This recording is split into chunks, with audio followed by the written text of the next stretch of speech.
parce que j'ai énormément de chance de pouvoir faire un métier que j'aime et qu'il y a énormément de personnes aussi qui ne peuvent pas le faire parce qu'elles passent du temps à survivre au lieu de vivre. Donc je voudrais juste mettre un petit peu de lumière sur l'association Utopia 56 qui accueille les réfugiés en France. Merci beaucoup. Merci du fond du cœur. Merci, merci, merci, merci, merci. Et félicitations à vous, chère Solane. Bravo.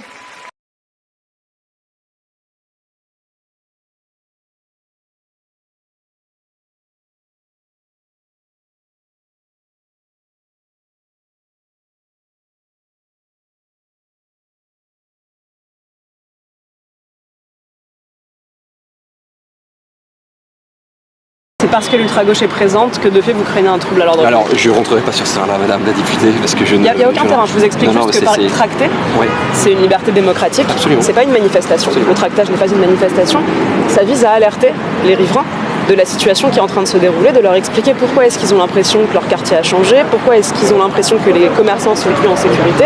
Donc nous, le tractage, il vise seulement à les alerter de ça. Si vous nous dites c'est parce qu'il y a l'ultra-gauche qu'on n'est plus libre de marcher dans les rues de Paris, je peux comprendre. Ce n'est pas ce que j'ai dit, c'est simplement que ma mission est d'éviter tout trouble à l'ordre public autour de la Gaîté Lyrique, pour quelque mouvance que ce soit, et notamment pour tous les riverains qui sont autour de la Gaîté Lyrique. Voilà. Alors nous, sachez que aucun trouble ne viendra de notre côté.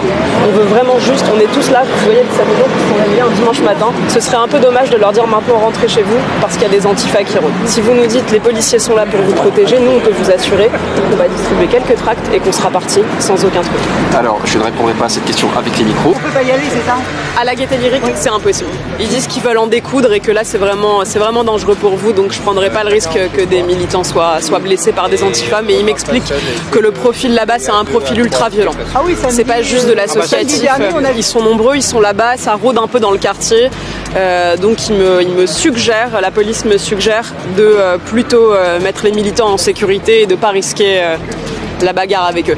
Ce qui est malheureusement lamentable parce que ça veut dire que certains ont pignon sur rue quand ceux qui se battent pour leur pays doivent malheureusement être ceux qui évitent la bagarre. Au moins on fera parler de la Gaîté Lyrique et même si on peut pas être devant, je pense que le message passera.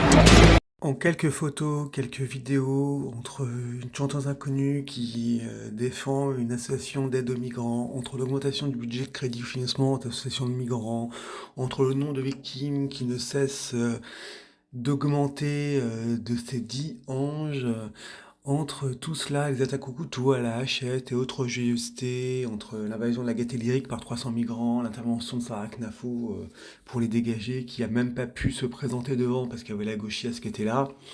C'est sûr que avec tout ça, entre les dégâts humains, entre les dégâts matériels, entre l'insécurité croissante, entre effectivement la perte de développement, parce que c'est vrai que tuer les enfants et tellement de Français qui travaillent, ça aide vachement notre pays.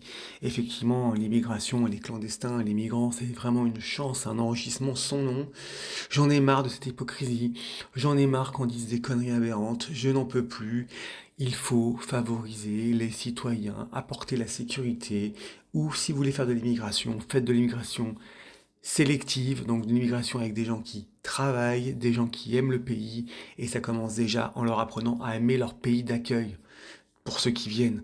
Donc non, j'en ai assez, et non, l'immigration n'est pas une chance, et non, je ne soutiendrai jamais une ONG de migrants.